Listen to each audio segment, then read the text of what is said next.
Hi, thank you for joining me. My name is Jose and I'm your digital marketing specialist. Today I want to talk to you about ESBI, so ESBI, and it's Robert Kiyosaki's Cash Flow Quadrant. So if you're familiar with his Rich Dad, Poor Dad book, this is sort of the sequence, the sequel to that series, and it's part two. I definitely recommend you read the first before the second. Now this video is not really intended to be a full-fledged explanation. I've put together a little article which does that, and it includes a short video clip of Robert Kiyosaki explaining the cash flow quadrant. I believe he does a much better job than I could. But what I want to do in this video is just sort of add something to complement that, something based on my personal experience and perhaps yours as well. And that's the transitional period in between the cash flow quadrants from one to the other.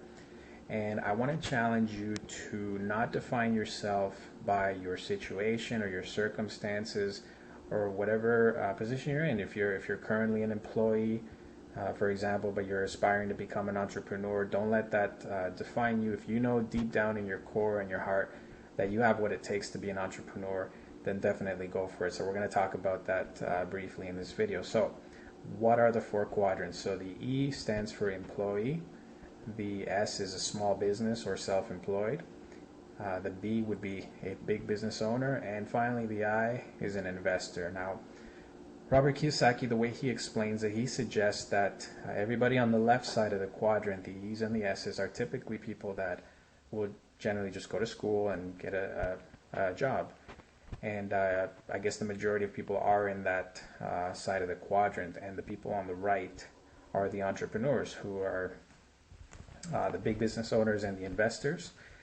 And he classifies himself as being on the right side of that quadrant. Now, if, like I said, you're in that position where you're wanting to transition from one to the other, it's very important to acknowledge that it is a journey that takes time, and Kiyosaki himself acknowledges this. He says that his personal journey was one that was very long and very difficult, and that he's still learning to this very day. So you'll see that in the clip included in the article. And it's something that's important to acknowledge because we live in a society of instant gratification where we want things to happen immediately.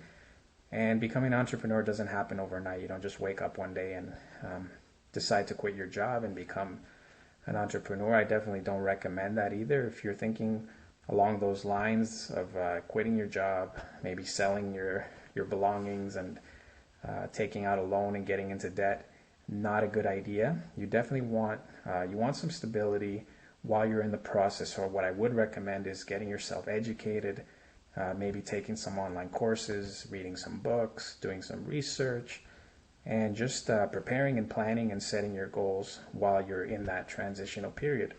That's generally the best and the easiest way, because you're not under pressure to succeed or pay your bills through your small business. So that's really what I want you to come away with this video, is understanding that the transition does take time, but if you're adamant and you're convinced and you know in your heart that you are an entrepreneur, then go for it.